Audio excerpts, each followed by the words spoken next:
Bonjour et bienvenue dans ce nouvel épisode de Est-ce que la finance c'est compliqué?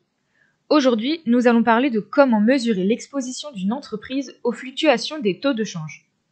Ces taux de change ne peuvent pas être prévus avec une précision parfaite, mais l'entreprise peut au moins mesurer son exposition aux fluctuations de ces taux de change. L'exposition aux fluctuations des taux de change se présente sous trois formes: l'exposition aux transactions, l'exposition économique et le risque de conversion. Nous allons vous présenter ces trois types d'exposition dans cette vidéo. Pour mesurer le risque de transaction, une entreprise doit, dans un premier temps, estimer ses flux de trésorerie nets dans chaque devise, puis mesurer l'impact potentiel du risque de change. Commençons avec l'estimation des flux de trésorerie nets dans chaque devise. Les entreprises ont tendance à se concentrer sur l'exposition aux transactions sur une période à court terme, c'est-à-dire mois ou trimestre suivant. Cela leur permet d'anticiper les flux de trésorerie en devises avec une précision raisonnable.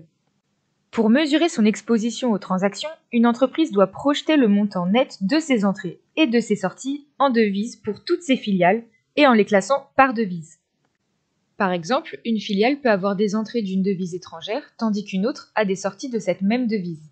Dans ce cas-là, les flux nets de trésorerie de la compagnie de cette devise peuvent être négligeables. En revanche, si la plupart des filiales du groupe ont des entrées futures dans une autre devise, les flux de trésorerie nets dans cette devise peuvent être très importants. Passons maintenant à la mesure de l'impact potentiel du risque de change. Les flux de trésorerie nets en dollars d'une multinationale sont générés par un ensemble de devises. L'exposition du portefeuille de devises peut être mesurée par l'écart type du portefeuille, c'est-à-dire dans quelle mesure la valeur du portefeuille peut s'écarter de ce qui est attendu. Par exemple, si une multinationale reçoit des paiements dans deux devises étrangères, alors le risque d'un portefeuille de deux devises peut être estimé comme suit.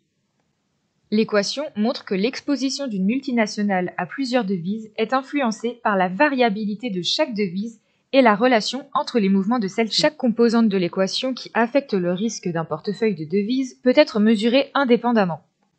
Commençons par la mesure de la variabilité des devises. Au cours d'une certaine période, certaines devises fluctuent plus que d'autres, comme par exemple le yen japonais ou le franc suisse. Ainsi, le risque d'importants écarts par rapport aux valeurs futures projetées sera plus important pour ces devises. Elles sont dites volatiles et sont davantage présentes dans les marchés émergents. Mais alors quels sont les liens entre les devises au fil du temps? Il existe des tendances des mouvements de taux de change de différentes devises par rapport au dollar. Les liens et les niveaux de volatilité des monnaies varient d'une monnaie à l'autre et dans le temps. Par exemple, les mouvements des valeurs de la livre et de l'euro par rapport au dollar américain ont tendance à être fortement liés sur une période, alors que le dollar canadien a tendance à évoluer indépendamment des autres devises. On peut également déterminer la perte maximale sur une journée. Il y a alors trois facteurs qui le déterminent. Le premier est le pourcentage de variation attendue de la devise pour le jour suivant. Le second est le niveau de confiance utilisé. Il faut savoir qu'un niveau de confiance plus élevé entraînera une perte maximale sur un jour plus fort. Et enfin, le troisième facteur est l'écart type des variations quotidiennes en pourcentage de la devise au cours d'une période antérieure. Vous savez tout maintenant sur l'exposition aux transactions et je laisse la parole à Baptiste qui va vous expliquer maintenant l'exposition économique. Eh bien, merci Gabin pour cette explication sur ce qu'est l'exposition aux transactions. Pour ma part, je vais enchaîner en parlant de ce qu'est l'exposition économique. Donc cette exposition économique, c'est un concept qui va faire référence à l'étendue de l'impact des fluctuations des taux de change ou d'autres variables économiques sur la situation, sur la position financière d'une entreprise, y compris ses flux de trésorerie et ses bénéfices. Donc finalement, en d'autres termes simplifiés, l'exposition économique correspond à l'impact potentiel des facteurs macroéconomiques sur sa rentabilité et sur sa valeur. Voilà. Donc cette exposition économique, elle peut résulter de divers facteurs, comme par exemple la fluctuation des taux de change, la fluctuation des taux d'intérêt, l'inflation des prix ou bien des matières premières par exemple. Par exemple, si je donne un exemple, une entreprise exportatrice peut être négativement impactée par une monnaie nationale plus forte, car cela va rendre ses exportations plus coûteuses pour des acheteurs étrangers, ce qui va ainsi réduire la demande pour ses produits et affecter son chiffre d'affaires et sa rentabilité. Et sachant qu'il peut y avoir un effet négatif important pour les entreprises, différentes techniques vont donc exister pour gérer cette exposition économique. Donc on pourra retrouver des stratégies de couverture que nous avons vues dans les épisodes précédents, comme les contrats à terme, les options ou les swaps par exemple, et d'autres techniques de gestion des risques. Afin de mesurer cette exposition économique, il existe deux techniques d'analyse, deux types de mesures. Donc nous avons en premier lieu l'analyse de sensibilité, donc qui est une méthode de mesure qui consiste à simuler différentes situations économiques en modifiant un seul paramètre économique à la fois. Et du coup, cette méthode aide à identifier les facteurs économiques qui ont le plus d'impact sur les résultats de l'entreprise et à élaborer des stratégies de gestion des risques.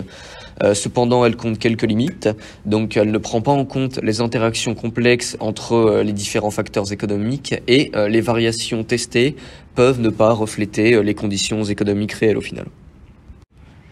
L'analyse de régression est également une méthode de mesure de l'exposition économique. Donc cette analyse de régression permet d'estimer la relation entre les variations des taux de change ou d'autres variables économiques et les performances financières d'une entreprise. Et la pente finalement de la ligne de régression représente la sensibilité des performances financières de l'entreprise aux variations de la variable économique analysée. Et cette analyse de régression va donc être utilisée pour estimer la probabilité et l'impact potentiel des événements tels que les fortes variations de taux de change, ce qui va donc permettre d'élaborer des stratégies de gestion de risque. Mais il est cependant important de rappeler que ces méthodes, donc l'analyse de régression et l'analyse de sensibilité, sont parfois incomplètes et donneront un résultat plus complet, plus précis si elles sont combinées toutes les deux. En plus de l'exposition économique et de l'exposition aux transactions, il existe un troisième type d'exposition qui est l'exposition aux variations de change ou exposition comptable. Et donc ce concept va faire référence aux risques encourus par une entreprise en raison des variations des taux de change entre la monnaie locale et les devises étrangères dans lesquelles elles vont effectuer des transactions. Donc les variations de taux de change vont affecter le flux de trésorerie de l'entreprise et par conséquent son bénéfice net. Et ces entreprises peuvent donc utiliser diverses stratégies de gestion des risques pour se protéger contre l'exposition au taux de change, telles que la couverture de change et la réduction des opérations dans les pays étrangers. Et certaines entreprises multinationales, du coup, sont donc plus exposées à cette notion que d'autres. Et ce degré d'exposition aux variations de change va dépendre des éléments suivants. Donc nous avons la proportion de ces activités réalisées par des filiales étrangères. Nous avons également la localisation de ces filiales étrangères. Et enfin, les méthodes comptables qu'elle va utiliser. Donc par exemple, une entreprise américaine ayant une filiale en Europe qui génère des revenus en euros peut subir une baisse de la valeur de ses revenus en dollars américains en cas d'appréciation de l'euro par rapport au dollar lors de la conversion en dollars pour ces rapports financiers. Mais il est cependant important de rappeler qu'il est difficile de prévoir et de gérer complètement l'exposition aux variations de change en raison de l'incertitude entourant les fluctuations des taux de change et des événements économiques internationaux qui peuvent arriver. Eh bien, voilà pour moi, vous commencez à me connaître, mais c'est déjà la fin d'un autre épisode, d'un autre podcast de La Finance. Est-ce que c'est compliqué ? Je vous remercie à tous d'avoir été avec nous. Je vous embrasse fort. C'était Baptiste. À la prochaine.